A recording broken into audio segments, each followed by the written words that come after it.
So today is the Vasanta Panchami, and the sixth season world, the first day of spring. And we see here things are also shifting. The kokil is the harbinger of spring. Harbinger can also mean good things about to come.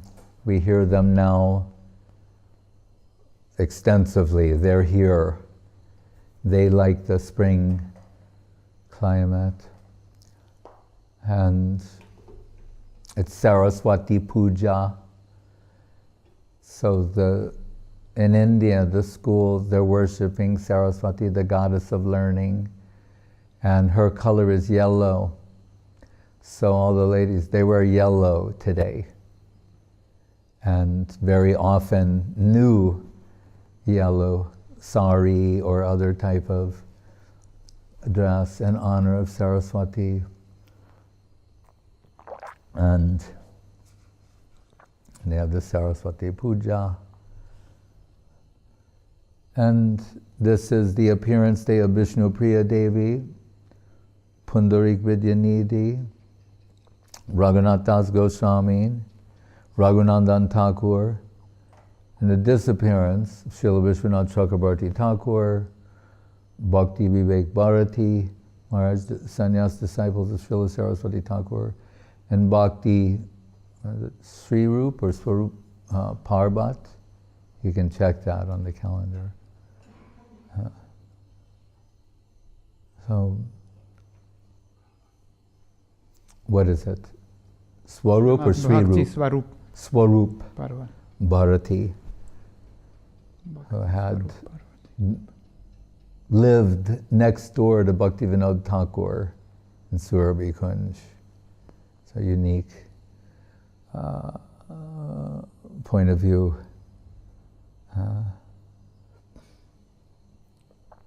And we see, as we are approaching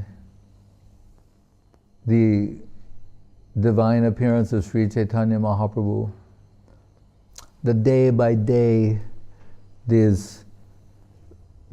filled with auspicious appearances, and as if leading up to Mahaprabhu. Here to Vishnupriya, then Mahavishnu Avatar, Advaita Acharya, Nityananda Prabhu, and our Srila Saraswati Thakur,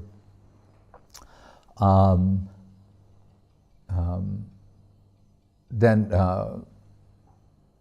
Madhavendra Puri, the disappearance, but it's this disappearance that the Ai Dina Dayadranata He Maturnata Kadavalakshase Slok comes to him. And so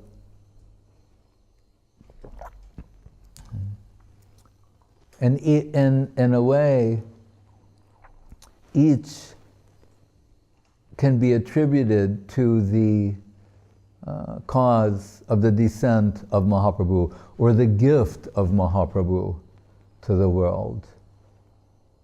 We know in the case of Advaita Acharya that Tulasi Dalamatrena Jalasya Chulakena Ba Vikrini Te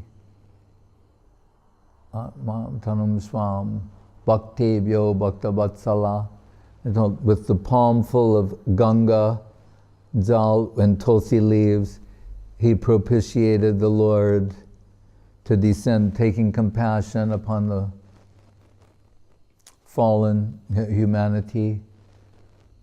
Sometimes Mahaprabhu will say, I was sleeping in the ocean of milk. Because Kiradakshai Vishnu, that's another story, but he can say that. I was sleeping in the ocean of milk and I heard the loud calls of Advaita. So it shows the power of Advaita. He's calling Mahaprabhu, Krishna. Krishna cannot ignore the calls of Advaita. And we're told it occurs at a time when he's simultaneously considering, overwhelmed by the curiosity of the type of love that Srimati Radharani alone possesses, then that's coinciding with the time for the Yuga avatars, so it's all perfect in many different ways.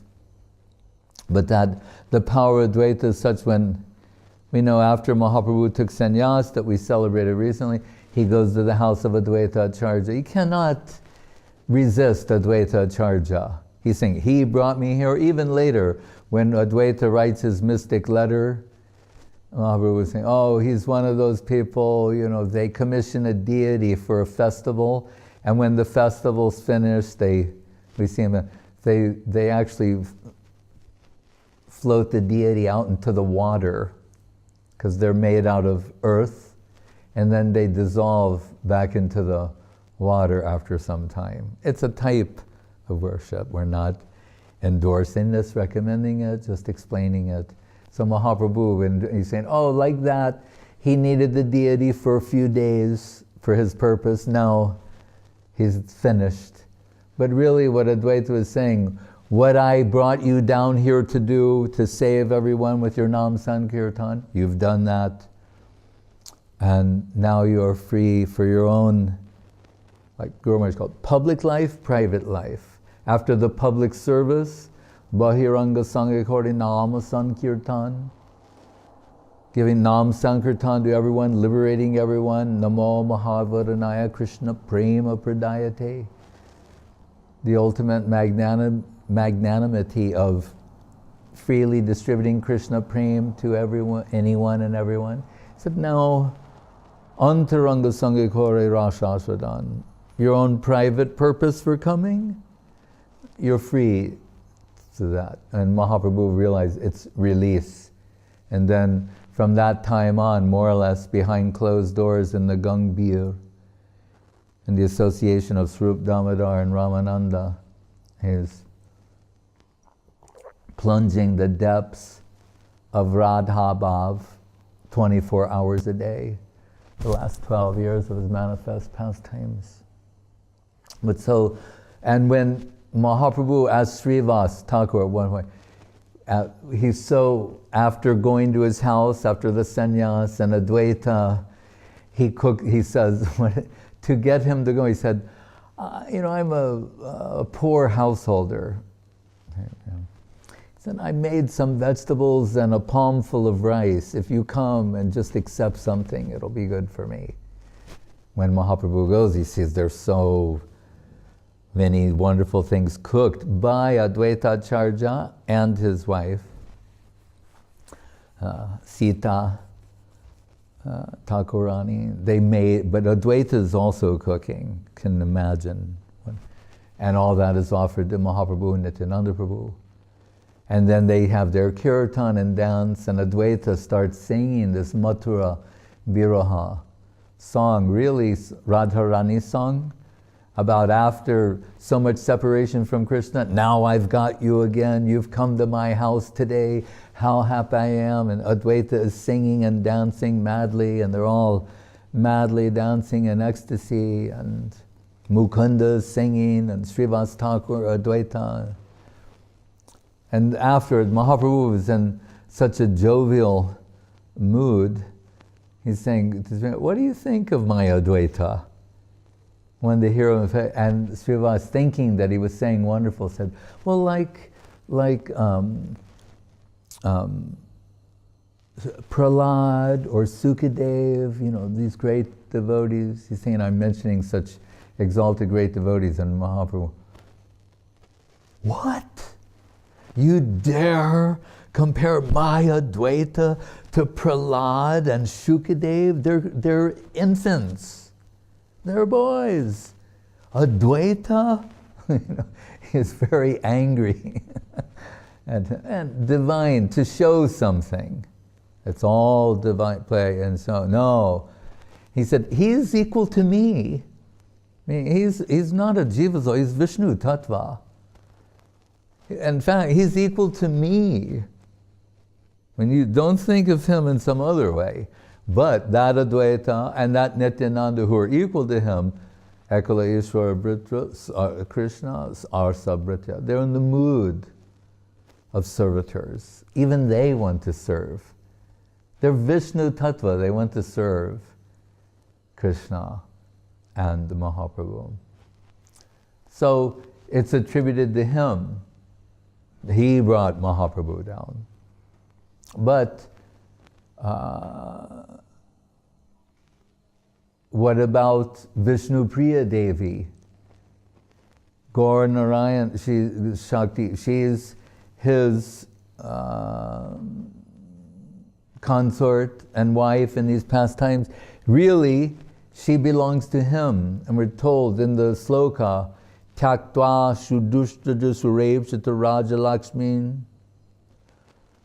that he had to give up or renounce the incomparable imperial throne of the Krishna Prem that is the heart of Vishnupriya Devi. We can't imagine that. How much love and affection she has for Nimai Pandit. She's said to be Satyabhama's incarnation, it was an extension of Radharani, and how much love and affection she has, and how, in a divine way, how binding that is, that how painful for him to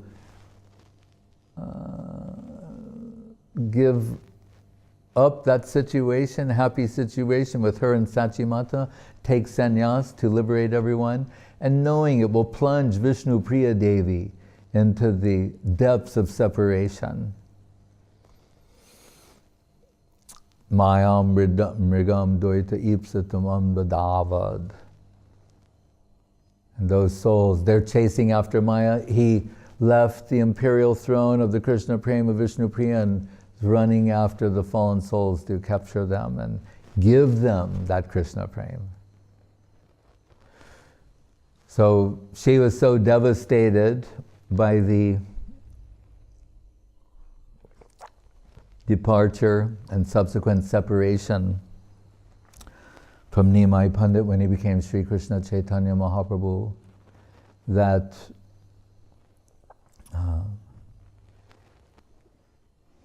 she would like take Krishna Nam, and for every Krishna Nam she takes one grain of rice and puts that in a pot. Like today we have the rice cooker. And she's Hare Krishna, Hare Krishna, Hare Rama, Hare Rama, Rama Rama, Hare. And when she's finished taking Krishna, however much rice that is, that she cooks and lives on that exclusively. In tattered cloth and just a very piteous, pathetic state, she's under the care of her brother, Ishan's taking care of Vishnupriya and Sachimata. And after 5 years, when Mahaprabhu returns to Navadvip and all the people come to see him, we're told Vishnupriya is off on the side in these, tattered cloth and emaciated from the effects of the separation. And they cannot meet. It's a very heartbreaking situation, but we're told Mahaprabhu, he stops and he wears these shoes. They're called paduka. You might have seen them, wooden shoes with a peg between the big toe and the next toe. So he steps out of his padukas and then walks on, and all the people go with him. And then Vishnupriya Devi comes and takes those padukas, and she clutches them to her heart, and those she worshipped for the rest of her life. And at one point, she commissioned a deity, and the Murtiwala brought the deity and presented it to her, and she dismissed the deity as not properly representing Nimai Pandit. So then he made again, presented to her again, and she dismissed that deity. Then the third time he came and presented that deity, and we're told she drew her veil over her head because she felt she was in the presence of her husband. That's how authentic that deity is, and still was called Mahaprabhu Bari, or Vishnupriya Bari, the house of Mahaprabhu, the house of Vishnupriya, that deity is there. And Guru Maharaj told me once, if you want to know how a Mahaprabhu deity should look, that will be your reference. So he sent me there with another devotee to have the darshan of that Mahaprabhu, and he's saying, when you see that thing, then you, because we had different questions, and Guru Maharaj said, you go and see this deity, then you'll understand what the deity of Mahaprabhu should look like. And sometimes Nimai Pandit, he is in his divine madness expressing mysterious things that the devotees cannot fully understand. So sometimes he's saying, they hear him saying, Bap, Pundarik, Bap, Pundarik. And they're thinking, well, Pundarik, that is a name of Vishnu, like Pundarik, Kaksha, who has beautiful lotus eyes. So Pundarik, that's one of the names of the Lord, but the Bap means father. So they're wondering, why is Mahaprabhu saying, Father, Pundarik, Father, where are you? When will I see you? And who he was, the devotees inquired, and they come to know he's talking about a great Vaishnava, right? Who we're told in the pages of Chaitanya Bhagavat, because it's somewhat mysterious, where the devotees appear is also interesting, noteworthy. And then the so-called Raradesh, or where the Ganges does not flow, some great devotees appeared there. So we wonder, like, well, why? We might think immediately, oh, they would appear in the opposite of that. But we're told the Lord gave them the inspiration, and to give mercy to those people had them appear there. So he appeared in a place called Chattagram, which is modern day Chittagong in Bangladesh. It so happened Mukunda was from the same town. But so, and just see how the divine pastimes work. Because the Ganges does not flow there, he maintains a house in Navadvip, Mayapur area, and he can go there from time to time and worship Ganga. Right. But the specialty of Pundarik Vidyanidhi is that he appears to be a gross materialist. So just as Mahaprabhu, he's the Chana avatar, he's hidden. Sometimes these great devotees, they're hiding themselves, they're disguising themselves. So he appears to be an out-and-out materialist to the extreme. We're told how so, that he wears very beautiful clothes like silk garments, his hair is oiled and perfumed, he's always chewing betel nut, he's on a throne with 3 canopies above him. He has, for the betel nut, spittoons on both sides, very shiny, beautiful ones. So when he's chewing and will spit into the spit, he sees his reflection and he's thinking how beautiful he looks. And there are people sitting on both, they're fanning him with peacock fans, and he's sitting there chewing betel nuts, his lips are all red, spitting the juice out, enjoying the view of himself and the reddish lips and teeth. And Or you think, why is he so special? Well, and why is Mahaprabhu calling Father Pundarik? Mahaprabhu is in Radhabhav as Radharani. Who is the father of Radharani? Is Vrishabhanu Maharaj. So he's the incarnation of Vrishabhanu Maharaj, Radharani's father in Gaur Leela. So when Mahaprabhu was crying, Father, when will I see you? In the mood of Radharani, he's crying out like that. So this Pundarik Vidyanidhi, he's a raga bhakta to the extreme, and he's appearing in this way. And knowing that he's coming soon to Navadvip for his Ganga puja, and appreciation, he doesn't bathe in the Ganga. He doesn't, because that means your feet will have to touch those divine waters. He doesn't approve anyone will brush their teeth or rinse their cloth or anything like that.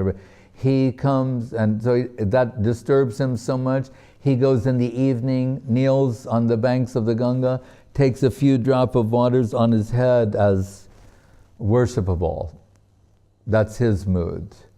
How much reverence he has for Ganga Devi and the divine substance personified there, and this type of Krishna prem appearing in liquid form. So he's coming to Navadvip, and because Mukunda's from his hometown, his friend is Gadadhar Pandit, who, remember, is, after Krishna's plundered the heart and halo of Radharani, the remainder is Gadadhar. So it's Radharani in this condition. So Mukund, Gadadhar Pandit has not had mantra diksha yet. And Mukunda, knowing that, said, oh, a great Vaishnava is coming to Navadvip. Would you like to have his darshan? And Gadadhar, oh yes, that'll be such good fortune for me. And Mukunda takes Gadadhar Pandit with him. They go to see Pundarik Vidyanidhi, and there he is, on the palanquin with the 3 canopies, the red lips from chewing the pan, the spittoons, the people fanning. And there's some interaction, and Mukunda's like, here's the Vaishnava. And Gadadhar Pandits cannot conceal his apprehension and the doubts that have arisen. He's saying, this person appears to be the opposite of a devotee. So he's now bewildered, but he's saying, but Mukunda brought me. And Mukunda knows Gadadhar, they're friends, lifelong friends, and knows Gadadhar very well, and knows the glories of Pundarik Vidyanidhi. And remember, he's also an excellent singer. Vaidya Mukunda, he's a doctor by profession. He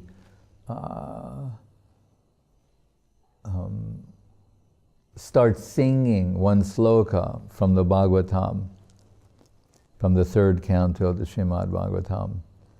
Aho bhikiyam stanakalakutam jigam sayapayayad apyasadvi lebhe gatim datri uchitam tatonyam kamva doyalum sharanam brajema. This is actually, what is it? In the 3rd canto with Vidura and Maitreya or Uddhava, I forget exactly who, but the point is being made. Saying, who is a more worshipable Lord to take shelter of than Krishna? Kamba dalum sharanam brajema. He's saying, Putana Rakshasi, the witch Putana, she came with murderous intentions That was her approach to Krishna. And we're always saying, you should approach humbly and in a mood of service and all. She comes to murder Krishna, right? I mean, although she's a witch, she's a shapeshifter. She assumes the form of this very beautiful girl who's like a milkmaid, a milk nurse for a baby. And Yashoda says, oh, in Rohini, they see this beautiful girl, like, where's the baby in the nursery I can feed? And they go, oh, he's in there. And say, thank you. You know, she goes inside, because she looks very sweet in the beginning. So it didn't arouse the suspicion of Yashoda Rohini. And then she takes Krishna, puts him on her lap, and then she is pushing her breast into the mouth of Krishna, but the nipple was anointed with poison. And that was her idea. Think about it. Infanticide. She wants to kill this baby. Baby kill. And not only that, baby Krishna. Well, we're told, what does Krishna do? He sucks the poison, the milk from her breast, and the pran from her life airs, he sucks out of her body too. And she's trying to push Krishna, oh, leave me. And then she starts assuming her normal size as a demoness, which is around like 8 miles long, this giant, hideous, demonic-looking woman. And they find, the Braja Gopis there, oh, besides themselves, they find Krishna playing on this giant breast. And they think, oh, the Lord is so merciful. If she'd fallen in the other direction, he would have been crushed. They don't think that Krishna is divine, and they're just saying, how we must have done something pious in our previous life that she fell and then he was on, you know, he was cushioned by the fall as opposed to being crushed. Oh, they're worshiping the Lord and we need to protect this child with some mantras and amulets. And so Pundarik Vidyanidhi is quoting the slogan saying, if Putana Rakshasi, who approached Krishna with baby Krishna with murderous intentions, what was the end result? She was liberated. We're told, achieved the mother position, or like mother, nurse. If that's how he treats his enemies, then what could you expect by being a friend or more? So, Kam Vadalum Sharanam, who is a more merciful Lord than that? And we think, other lords are told, you have to accept them and you have to do that. They give a list of the different things you have to do to get this mercy or to be saved. Saying, no such she tried to murder him and he liberated her. Turned the murderous intention into something, a happy ending.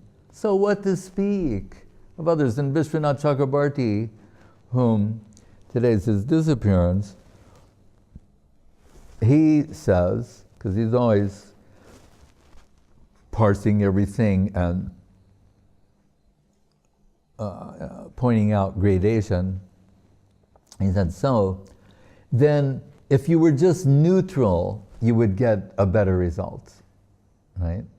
That's where he starts.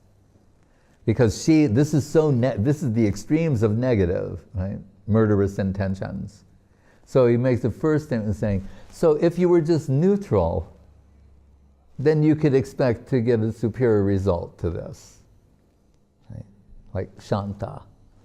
Then what to speak of Dasya, this like mood of servitorship, then that would be a greater, than what to speak of friendship, or Vatsalya, familial affection, and he makes the case in that way, that we could understand exponentially, each one would be a greater result than the other. And that's why Pundarik is with great feeling and astonishment saying, Kam Vadalum Sharanam Brajema, who is a more merciful Lord? And Gadadhar Pandit's watching, and then he's pulling his hair, he has hookah, spittoons, pillow, he's throwing everything, and they see waves of ecstatic symptoms are playing on his divine form, and he keeps saying, "Who is the more merciful Lord?" He falls off the palanquin onto the ground.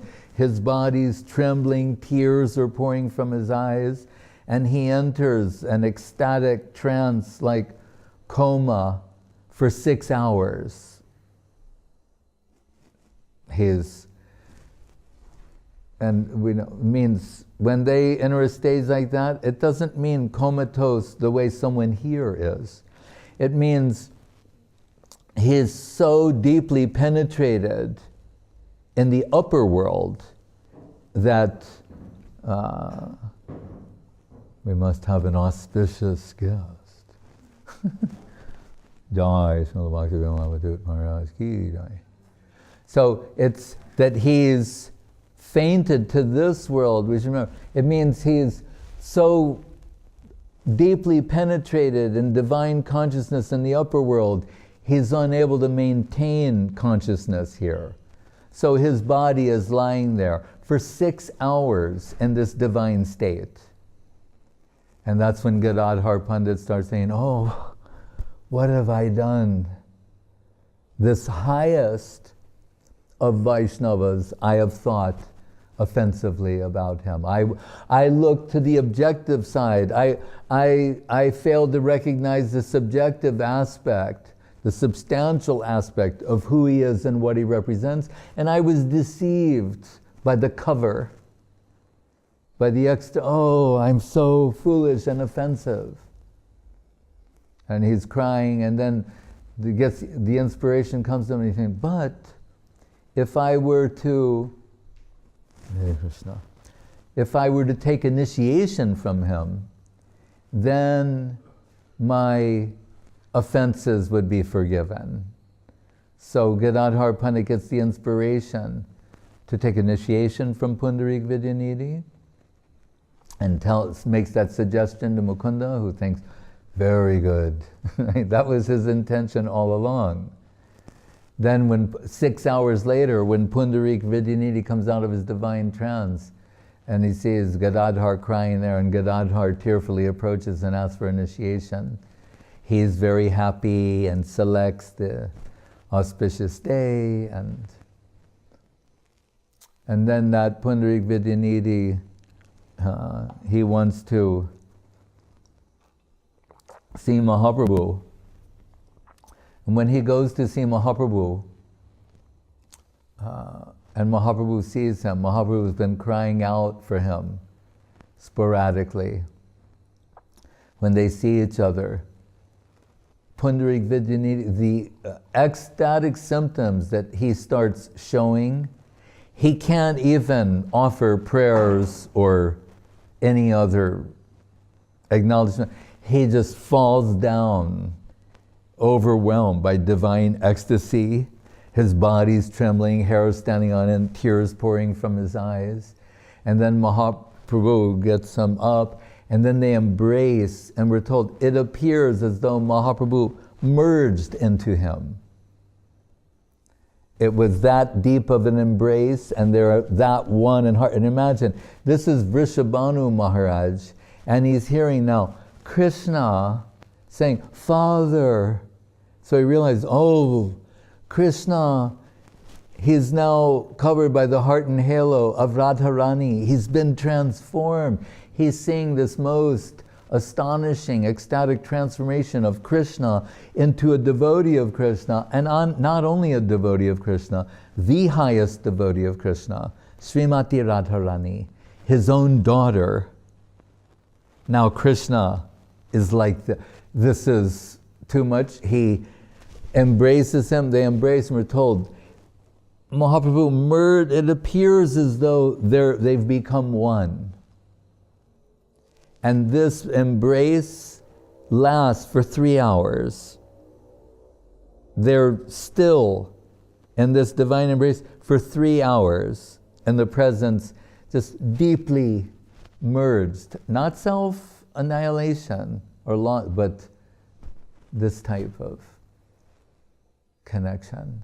And then when it's finished, Mahaprabhu is saying that, because his name is ostensibly Pundarik Vidyanidhi. Vidyanidhi means ocean of knowledge.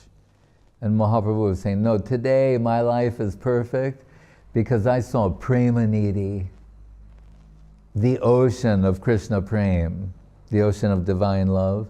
That's who came before me, divine love personified. So then he became known as Premanidhi for short. Hare Krishna. Then Raghunatha Das Goswami, right, who is the Prayojan Tattva Acharya in the Gaudiya line, who saying that our ultimate necessity is Radha Dasyam, service of the holy lotus feet of Srimati Radharani. That's how to best serve Krishna, and in the most substantial way. And in gratitude for that service comes an incomparable quality and quantity of divine love for Krishna. So that Das Goswami, we know, he was like the equivalent of like a millionaire, billionaire type. And but he wanted to go and be with Mahaprabhu. And his mother and father were very worried about this. Because they're saying, we want him to, you know, get the inheritance from us, and he has this beautiful wife, and yet he's always trying to join with Mahaprabhu. And then they always send some guards and they bring him back. He goes down there, you know, whenever he tries to escape, they bring him back. So the mother, she's thinking that we should shackle him. We'll put some ankle shackles on it with chains, and we'll chain him to a pillar with a long chain so he can go around the house and do things, but he won't be able to escape. And his father gives a very wonderful answer. He says, Indra Aiswarja Sama Stri Apsara Sama. He's saying he has wealth like Indra, the king of heaven, like incomparable material wealth. And Stri Apsara Sama. And he has a wife as beautiful as an apsara. Apsara means, you know, heavenly courtesans, you can say. They're inconceivably beautiful, beyond this world in terms of their feminine beauty. So he says he has wealth like Indra, the king of heaven, Stri Apsara Sama, a wife like a goddess. He said, if that doesn't bind him, what good will your shackles do? And he said, for someone who's become a madman for Mahaprabhu. Like, we're fighting a losing war here. He's become a madman for the lotus feet of Mahaprabhu. And what do we hear? That one night, his Kula Guru, family guru, the Pujari is like thinking to abandon his seva. And he approaches Raghunath Das and says, maybe you could speak to him and get him there. And Raghunath said, oh yeah, I could do that. And they're walking away from the house, and Raghunath says, why don't you just go home, I'll take care of this. You don't have to trouble yourself. Because he realizes he's far enough away from the house. Just go home. I'll take care of it. So the guru goes home, and then Raghunath, he starts running toward Mahaprabhu. But he realized, before I always went like directly on the main road, he starts running in the opposite direction to like throw them off.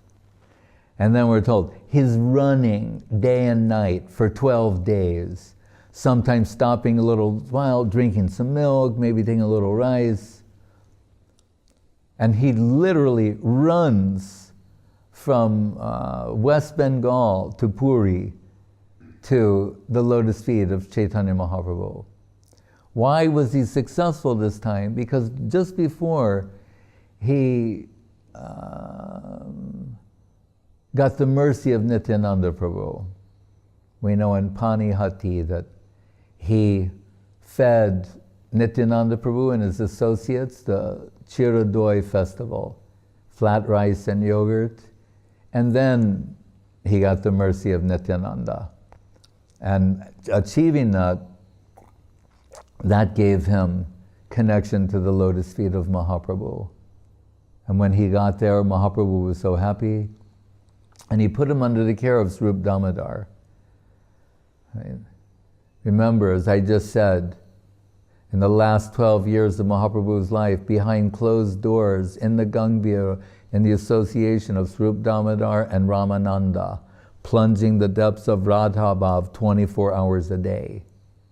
So when Mahaprabhu says, I'm putting you under the care of Svarupa Damodar, that's not arbitrary or accidental. So after some time, he's says to Svarupa Damodar, I'd like to speak to Mahaprabhu directly. Right? And Svarupa Damodar tells Mahaprabhu, oh, Raghunath has been here for some time, and he's the third Raghunath. So he's known as Svarupa Raghu, Swarup's Raghu. He's saying, because there was also a Raghunath Baiji and Raghunath Bhatta Goswami. Mahaprabhu says, all right, bring him. And he gives him some instructions, famous instructions. And at the end he says, but the reason I put you under the care of Svarupa Damodar is because what I don't know, he knows fully. And then that's a mysterious thing to say. He's Krishna himself, descended, enveloped in the heart and halo of Radharani. What can that possibly mean? What I don't know, he knows fully. Because who is Svarupa Damodar in Krishna Lila? Radharani has her two principal Saki associates, Lalita Vishaka, and with particular emphasis on Lalita Saki. When Radharani is lost in the divine madness of separation, Lalita Saki is there to supply slokas, sing songs, to either amplify the divine sentiments that are being felt and expressed, or to assuage the feelings of separation. And Radharani herself, like in Brahma Gita, she may not recall fully what sort of expressions came from her heart, but Lalita Saki knows. That's why Mahaprabhu, now under the influence of the heart of Srimati Radharani, can say, what I don't know, she knows fully. And this is terra incognito for Mahaprabhu, exploring the terrain of the heart of Srimati Radharani and previously unknown land, but Svarupa Damodar knows everything about it. So Svarupa Damodar is the qualified person to assist Mahaprabhu in these divine pastimes. So when he says, I gave Raghunath to you, Raghunath, I gave you to Svarupa Damodar to be under his care, it's calculated. Because he also wants this type of service from Raghunatha Das Goswami. And it's Raghunatha Das Goswami who will take the confidential notebooks of Svarupa Damodar and the contents therein about the interior, ecstatic, emotional interior of Sri Chaitanya Mahaprabhu, and transfer that together with his own observations to Krishnadas Kaviraj Goswami. And therefore we have Chaitanya Charitamritam. So we can really think that it comes from Svarupa Damodar to Raghunatha Das Goswami, and then to Krishnadas Kaviraj Goswami, and put in written form and expressed. So, in that sense, everything we owe is to Raghunatha Das Goswami. And we can understand by his vairagya, it's scary, that he's first, because his parents were concerned, they sent lots of money in the beginning. And he feels wrong about accepting it. He's saying, oh, but if I make a feast for Mahaprabhu, it's okay. So he makes these feasts. Then he's thinking after a while, that's not right. Renounced sort of life. So then he's begging in front of the Shingadwar in Puri, the Lion Gate. Then he starts thinking, I feel like a prostitute. Like I'm looking at people like, oh, maybe this person will give something that he gave yesterday. Thinking that's not good. He's going deeper and deeper into detachment, and anything. We hear he starts food that's unfit for human consumption, they give to the cows. He's taking that and finding little parts of that are edible. This direction he's going. And then we hear Svarupa Damodar finds out about this and brings Mahaprabhu. And Mahaprabhu says to him, just think of what he's eating. And Mahaprabhu says, I hear you're still having feast and you're not inviting me. And he's saying, what? Where is that? Show me. And then Mahaprabhu starts taking that food we just described and eating that and saying, oh, this is the most nectarine substance I've ever tasted. And Svarupa Damodar taking the hand of Mahaprabhu and saying, this is not fit for you. But he's saying that, taking it from Raghunatha Das Goswami, from you, I find this is the most incredibly nectarine substance. And you're depriving me of this, Raghunath.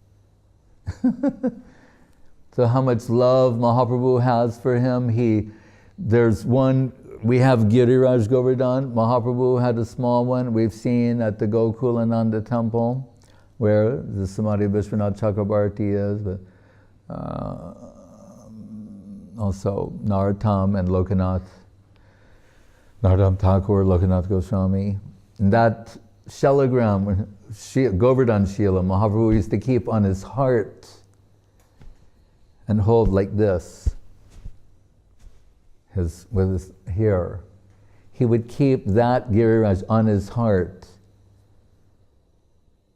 That Giriraj Govardhan he gave to Raghunatha Das Goswami as his worshipable deity. And his prayer expresses Nija Nikata Nivasa Dehi Govardhanatvam. Oh Govardhan, please give me shelter. Let me be nearby in the shade of your holy lotus feet. He's expressing that aspiration. And Dashavare Amrita Sindhamai Katanchit. That saying my aspiration, it's a direct prayer to Srimati Radharani. My aspiration is the service of your holy lotus feet, without which my life has no value. And what is more valuable than my life? Vrindavan, that is of no value to me. And although it is a shameful thing to say, Krishna himself is a dreadful thing without you. Bakari means Bakari, the killer of Baka, like the demon killer. Not that sweet, beautiful, the sweet Krishna, that he's by your side, not doing these other things. Without you, we don't get that Krishna. So he's showing here, as the Prayojan Tattva Acharya, the ultimate achievement is Radha Dasyam, or service of the holy lotus feet of Srimati Radharani. And Raghunandan Thakur, whether he's son of Mukunda Vaidya or another, I believe so. But his father is a doctor. They have a family deity.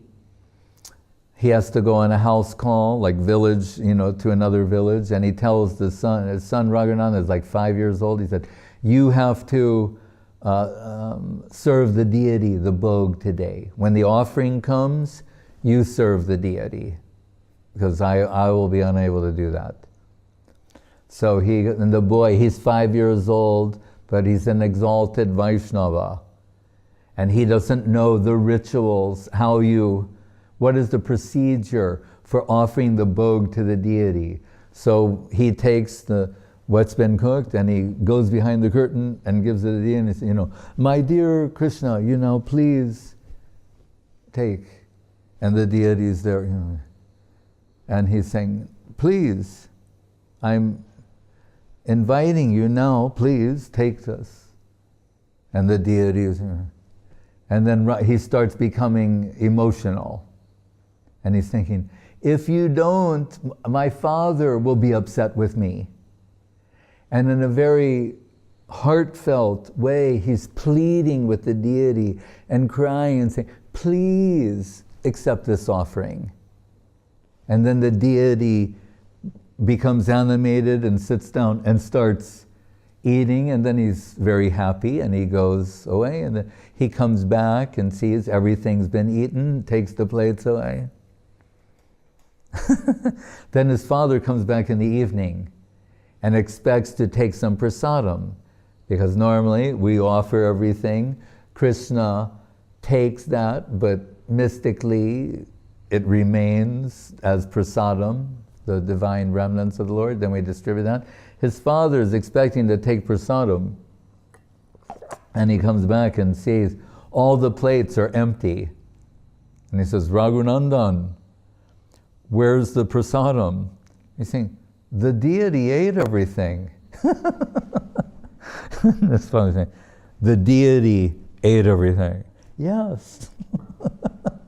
Like, are you sure? He said, yeah, I saw it with my own. He said, didn't leave anything. His offering was so heartfelt that Krishna could not resist. So, but his father was saying, all right, show me how you do this. So they cook again. Raghunandan comes and is asking, and the deity is remaining in deity posture. His father, oh, and leaves. And then he's pleading, why? What's that? And then when the father goes, then the deity, all right, starts eating again. Then his father comes back, and this deity, if you see the deity, he's like this. He's holding a laddu in his hand. So when his father came back and he saw, oh my, I have some sort of divine son.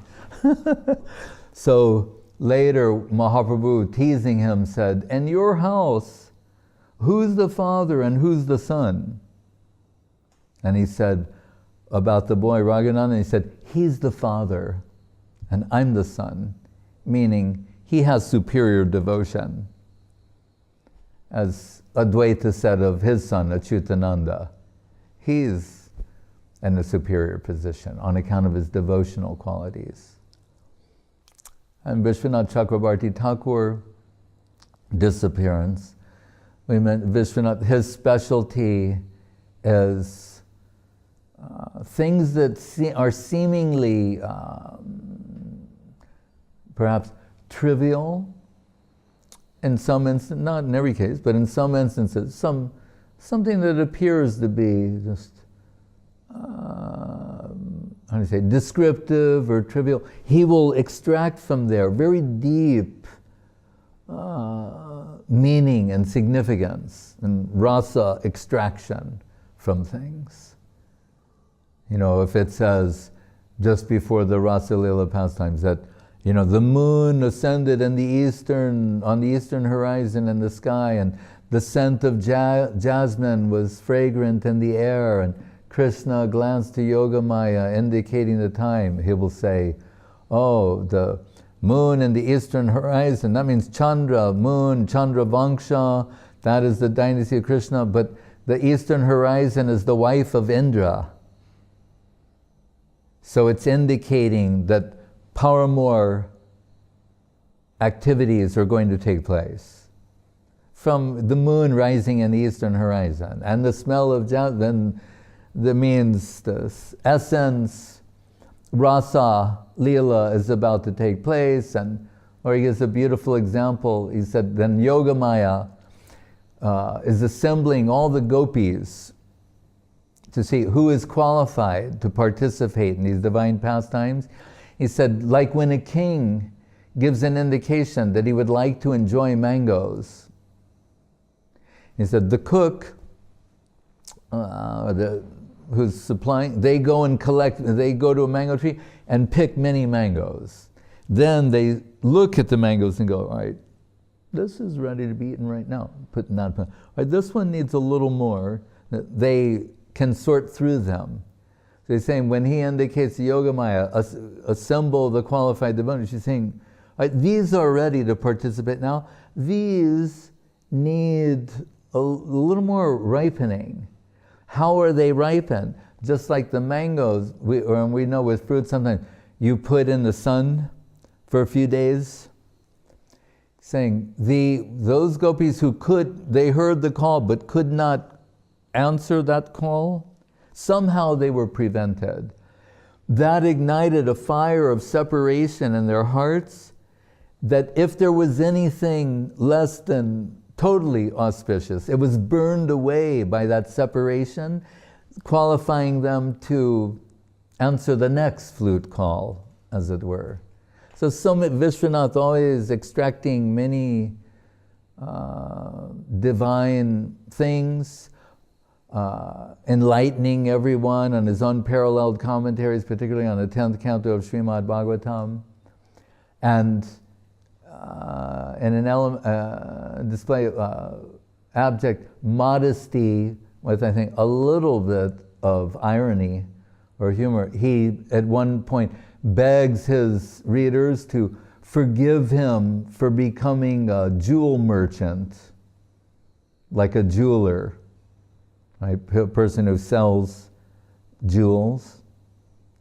But what he's saying is, he's extracting these gem-like slokas and substance, right? And so he's saying, forgive me for having become a jeweler. So, and of course, he wrote the Gurvastakam that is sung by all devotees every day, like the premier prayer in praise of the lotus feet of Sri Guru. And his glory, it's impossible to adequately describe, but something. And as we mentioned, was it Bhakti Swarupa Bharati and Vivek Bharati and Bhakti Swarupa Parvat. That Parvat Maharaj you see in old photographs of Saraswati Thakur and his time, very tall man. He's always in the back because he's like a very substantial disciple of Srila Saraswati Thakur.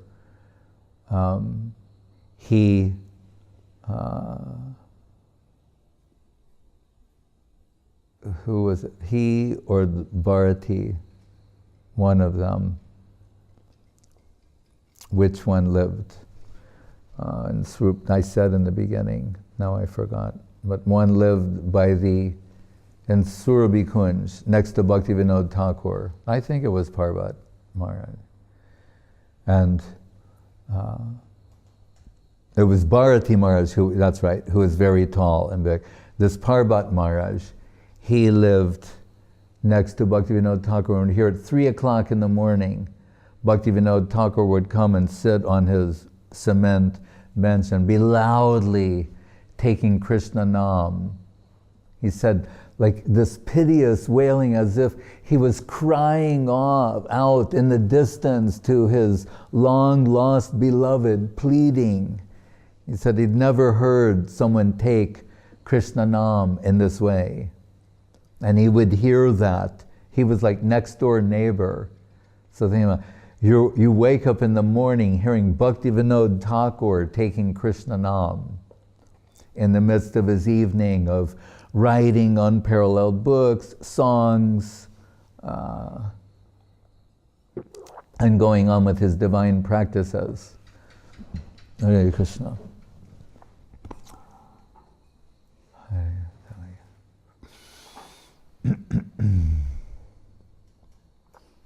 So many exalted associates of Lord. All good fortune comes to us by remembrance and service of the Lord and His devotees. And this day is exceptional for that. Hare Krishna. Hari Harai Nama Krishna Yadavaya Namaha. Hari Harai Nama Krishna Yadavaya Namaha. Yadavaya Madhavaya Keshavaya Namaha.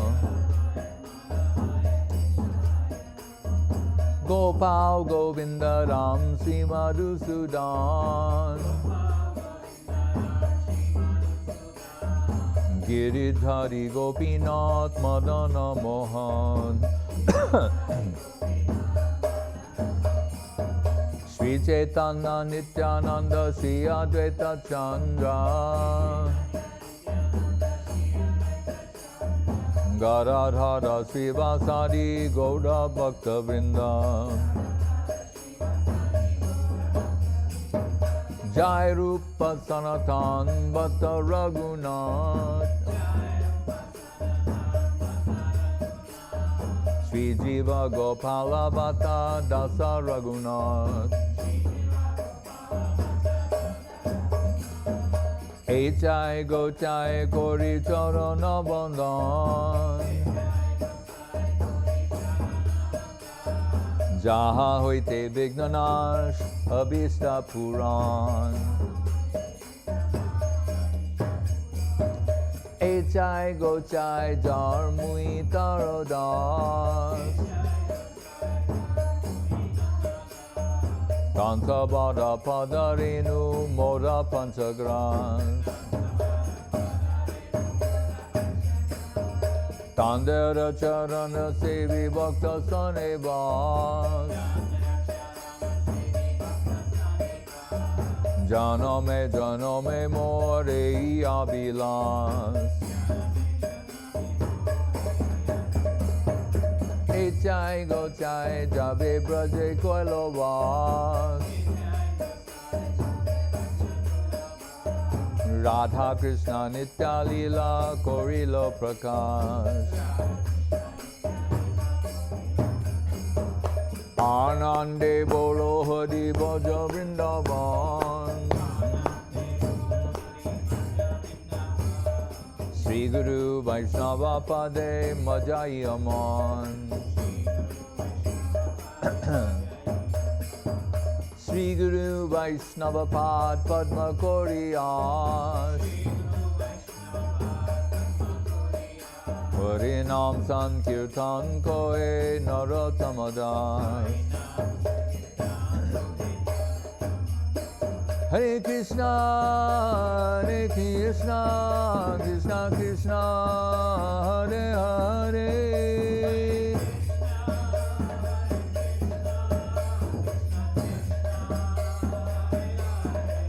Hare Rama, Hare Rama, Rama Rama, Hare Hare.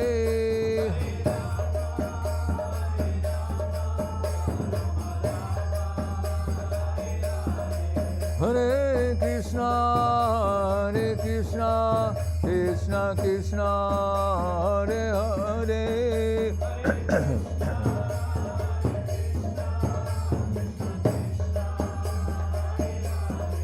Hare Rama, Hare Rama, Rama Rama, Hare Hare.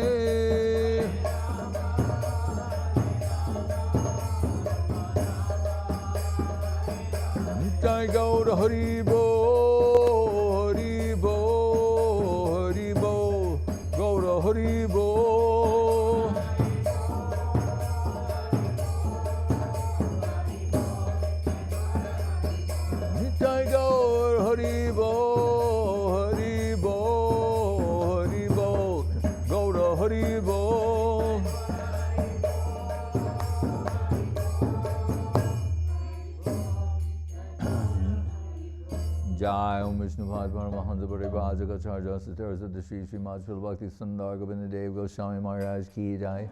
Jai Om Vishnupad Srila Bhakti Rakshak Sridhar Dev Goswami Maharaj Ki Jai. Bhagavan Srila Bhakti Siddhanta Saraswati Thakur Ki Jai. Jai Saparikar Shri Sri Guru Gandharva Govinda Sundar Ju Ki Jai.